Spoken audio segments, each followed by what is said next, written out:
Adorn பண்ணிங் நாம் பார்க்க போகிற படத்தோட பேர் பிடி சார். இந்த படத்தோட ஸ்டோரியை ஃபுல்லாக கேளுங்க நண்பா. கடைசியில் இந்த படத்தோட ரிவ்யூ சொல்லியிருக்கேன், இப்போ மறக்காம செக் பண்ணி பாருங்க.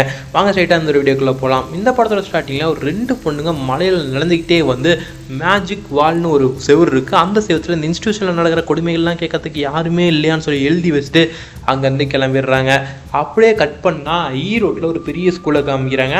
அந்த ஸ்கூலில் ஒரு பிரச்சனை, ஸ்போர்ட்ஸ் டே நடத்தக்கூடாதுன்னு சொல்லி சயின்ஸ் வாதியார் சொல்லி பர்மிஷனும் வாங்கிடுறாங்க. இதை வாங்கினோடனே ஒவ்வொரு கிளாஸ்லேருந்து ஒவ்வொரு ஸ்டூடெண்ட் எழுந்திரிச்சு அப்படியே மொட்டை மாடிக்கு பொறுமையாக போயிட்டு இருக்காங்க. இதை ஃபாலோ பண்ணி மாரிமுத்துங்கிற சயின்ஸ் வாதியாரும் போறாரு பின்னாடியே. அப்படியே சாரும் மேலே ஏறி போய் பார்த்தா அங்கதான் அந்த மேஜிக் வாலும் இருக்கு. அங்க நிறைய எழுதி வச்சிருக்காங்க. ஏன் நம்ம மாரிமுத்து சார் நாய் கடிக்கணும்னு கூட எழுதி வச்சிருக்காங்க. இதெல்லாம் பார்த்துட்டு அவரே காண்டாயிராரு. உன்னாங்க எல்லா ஸ்டாஃபுமே வந்துடுறாங்க. அதுல வந்து 4th டே நடக்கணும்னு கூட எழுதியிருக்காங்க. அப்படி 4th டே மட்டும் நடந்துருச்சுன்னா என்ன இதுக்கு மேலே நீங்க சாருன்னு கூப்பிடாதீங்களா, என்ன டே மாரிமுத்துன்னு கூப்பிடுங்கன்னு சொல்லி சயின்ஸ் வாதியார் சொல்ல, பிரின்சிபலும் பார்த்தீங்கன்னா நடக்காதுங்கிற மாதிரியே சிம்பாலிக்கா சொல்லிட்டு கிளம்பிடுறாரு. இந்த விஷயம் அப்படியே பிடி சாருக்கு போக, பிடி சார் தான் நம்ம ஹீரோ. அவரும் ஸ்ட்ரைட்டாக போய் பிரின்சிபல்கிட்ட பேசுறாரு. நீங்களே ஒரு வாலிபால் பிளேயர் தானே அப்படின்னு சொல்லி பிரின்சிபலையே கொஞ்சம் ஏற்றி பேச, பிரின்சிபல் சாரும் இதுக்கு மேலே நம்ம கொடுக்கலன்னா நம்மளோட தன்மானத்தில் கை வச்சிட்டானான்னு சொல்லி பர்மிஷனும் கொடுத்துட்றாரு. உடனே ஒரு சாங்கும் போடுறாங்க. அந்த சாங்கில் கரெக்டாக சேர்மேன் வர, சேர்மேனே ஹீரோ ஆட சொல்லிடுறாரு. கிட்டத்தட்ட சேர்மேனை பார்த்தா பிரின்சிபல் வரைக்கும் எல்லாருமே நடுங்குவாங்க. அப்போ இருக்கிற அவரையும் ஆட சொல்ல அவர் சிரிச்சுக்கிட்டே அங்கேருந்து போயிடுறாரு. இதை கட் பண்ணால் ஹீரோவோட ஃபேமிலியை காமிக்கிறாங்க. ஹீரோவுக்கு ஒரு தங்கச்சி இருக்காங்க. ஹீரோட அம்மா எப்படா ஹீரோவுக்கு கல்யாணம் ஆகும்னு சொல்லி இப்போ அங்கே ஜோசியக்காரரை பார்க்க, ஜோசியக்காரர் அப்போ தான் இன்னொரு விஷயத்த சொல்கிறாரு. ஹீரோவுக்கு நீங்கள் சீக்கிரமாக கல்யாணம் பண்ணலன்னா ஒரு பெரிய பிரச்சனையில் மாட்டிக்குவார், இது மூலிமா ஒரு உயிர் போகிறதுக்கு கூட சான்ஸ் இருக்குங்கிற மாதிரி சொல்ல, ஹீரோவோட அம்மாவும் பார்த்தீங்கன்னா ஹீரோவானால பத்திரமா பார்த்துக்கிறாங்க. சீக்கிரம் கல்யாணம் பண்ணி வைக்கலாம்னு சொல்லி பொண்ணு ஒரு பக்கம் தேடிட்டு இருக்காங்க. இந்த பக்கம் ஹீரோ ஸ்கூல்லேயே இங்கிலீஷ் டீச்சரை பார்த்தீங்கன்னா லவ் பண்ணிட்டு இருப்பாரு. இங்கிலீஷ் டீச்சரை ஒரு சின்ன பையனும் பார்த்தீங்கன்னா லவ் பண்ணுவான். அவன் வந்து அந்த மேஜிக் வால்லேயே பார்த்தீங்கன்னா எழுதி வச்சிருப்பான் அவனோட பெரிய இங்கிலீஷ் டீச்சரோட பெரியும் போட்டு. இதை ஹீரோ பார்த்துட்டு கொஞ்சம் காண்டாவர, இது கன்ஃபார்ம் அவனோட தானதாங்கிற மாதிரி சொல்லிட்டு இருக்காங்க. அப்படியே பார்த்தீங்கன்னா நம்ம ஹீரோயினும் லைட்டாக பார்த்தீங்கன்னா ஒரு லவ் சொல்கிற மாதிரி வராங்க. பிடி சாரை கிட்டத்தட்ட ஹீரோயினும் பார்த்தீங்கன்னா லவ் பண்ணுறாங்க.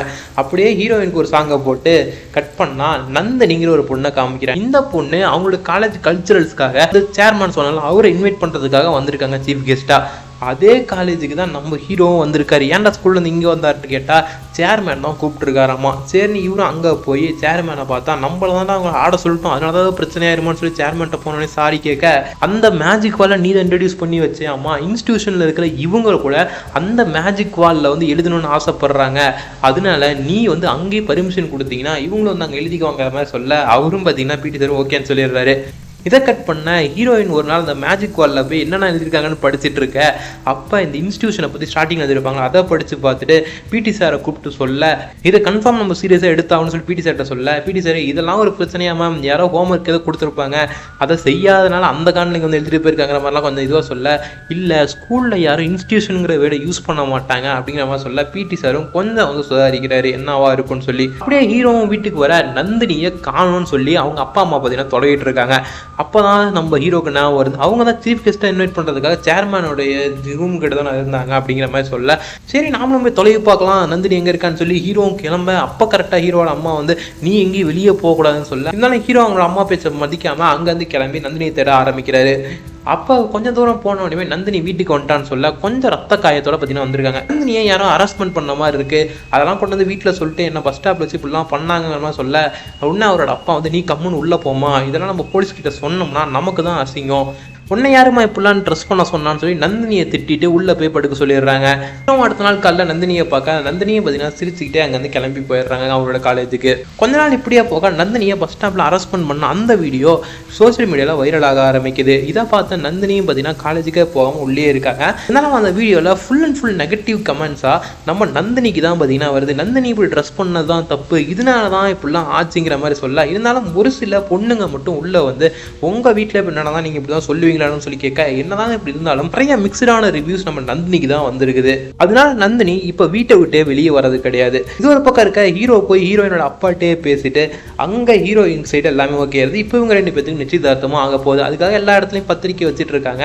அப்படி ஒரு நாள் பத்திரிக்கை வைக்கும் போது தான் நந்தினி அப்படியே வீட்டை விட்டு நைஸா ஸ்கூலுக்குள்ள போறத பாக்குறாங்க. ஹீரோ தான் இவ்வளோ வெளியே வரமாட்டாலே எப்படி வெளியே வந்தான்னு சொல்லி ஹீரோவும் ஹீரோயின் 2 பேரும் சேர்ந்து அப்படியே நந்தினி பின் தொடர்ந்து மேஜிக் வேர்ல்ட்ட போறாங்க. அங்க போனா நந்தினி சூசைட் பண்ணிக்கிறதுக்காக நிக்கிறாங்க. ஹீரோ போய் காப்பாத்துறாரு. நந்தினி நடந்த விஷயத்தெல்லாம் ஹீரோட்ட சொல்ல சூசைட் வந்து இதுக்கு ஒரு தீர்வா அமையாது. அதனால ஹீரோ வந்து தன் கையில இருக்கிற காப்பை கழட்டி நந்தினிட்ட கொடுத்துட்டு என்ன அண்ணா நினைச்சுக்கோ, உனக்கு எப்பப்பெல்லாம் ஏதாவது ஷேர் பண்ணணும்னு தோணுச்சுன்னா கன்ஃபார்ம் என்கிட்ட ஷேர் பண்ணு, நான் உனக்காக இருப்பேன்னு சொல்லிட்டு அங்க வந்து கிளம்பி போறாங்க நந்தினியும் கூட்டிக்கிட்டு. அடுத்த நாள் காலைல ஹீரோக்கும் ஹீரோயினுக்கும் நிச்சயதார்த்தம் நடக்க போகும்போது அப்ப நந்தினியோட அப்பா எங்க யார்கிட்டயோ பார்த்தீங்கன்னா பிஸியா பேசிட்டு இருக்காத ஹீரோ பாக்குறாரு. நீங்களாம் முன்னாடி போங்கன்னு சொல்லி நந்தினியோட அப்பாட்ட ஹீரோ பேச இங்க யாரோடைய பாடியோ கிடக்குதாமா, அது தன்னோட பொண்ணுதான் இருக்குமான்னு சொல்லி கேட்கறாங்கப்பான்னு சொல்ல ஹீரோ வாங்கி போனை பேசுறாரு. அங்க போய் பார்த்தா அது நந்தினியோட பாடி தான் கன்ஃபார்ம் பண்ணிட்டு, இருந்தாலும் ஹீரோட அப்பா இல்லைன்னு சொல்லவும் இருந்தாலும் ஹீரோ கொடுத்த அந்த ஒரு காப்பு நந்தினியோட கையில இருக்கு. அதனால ஹீரோவும் கன்ஃபார்ம் பண்ணிடுறாரு. ஒரு லெட்டர் இருந்துச்சுன்னு சொல்ல அந்த லெட்டர் அப்படியே பொறுமையாக பார்த்தீங்கன்னா ஒவ்வொருத்தருக்கா போகுது போலீஸ் கிட்ட. கடைசியாக கான்ஸ்டபிள்கிட்ட வர அவர் கரெக்டாக சேர்மேன் ரூமுக்கு போய் அந்த லெட்டரை கொடுத்துட்டு அங்கேருந்து வெளியே வந்துடுறாரு பணத்தை கொஞ்சம் வாங்கிட்டு. இதெல்லாம் ஹீரோ பார்த்துட்டு ஸ்ட்ரெயிட்டாக சேர்மேன் ரூமுக்கே போய் சேர்மேனை பலார்னு அப்பிட்டு அந்த லெட்டரை கேட்க நீ என் மேலே கை வச்சுலாம், உனக்கு நீ வேலையும் கிடையாது, நீ இங்கேருந்து கிளம்புடான்னு சொல்ல அது மட்டும் இல்லாமல் அந்த லெட்டர் என்ன பண்ணணும்னு பார்க்கணும்னு சொல்லி கண்ணு முன்னாடி பார்த்தீங்கன்னா லெட்டரையும் எடுத்துடுறாரு.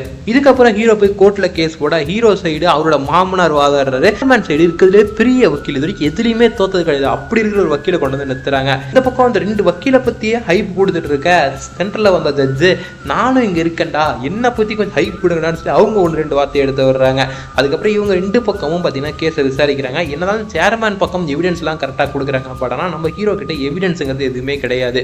இருக்கிற சிசிடிவி ஃபுட்டேஜ் வரை எல்லாத்தையுமே பார்த்தீங்கன்னா அழிச்சிட்டாங்க. கோர்ட்ல இருந்து வெளியே வந்தோன்னே ஹீரோ கிட்ட சேர்மேனு ஒன்றை நான் கொல்லணும்னு நினச்சிருந்தா எப்பயோ கொண்டிருக்கலாம், ஏன் உங்க அப்பா குடிக்கிற அந்த இன்சுலினில் கூட ஒரு மருந்தை கலக்கி கூட கொல்ல முடியும், ஏன் உங்க அம்மா கோயிலுக்கு போகிற பிரசாதம் எல்லாத்துலேயுமே கலக்க முடியும், உன்னை கொல்றதுங்கிறது எனக்கு வந்து பெரிய விஷயமா இருக்காதுங்க மாதிரி சொல்லிட்டு மிரட்டிட்டு அங்கே வந்து போயிடாரு.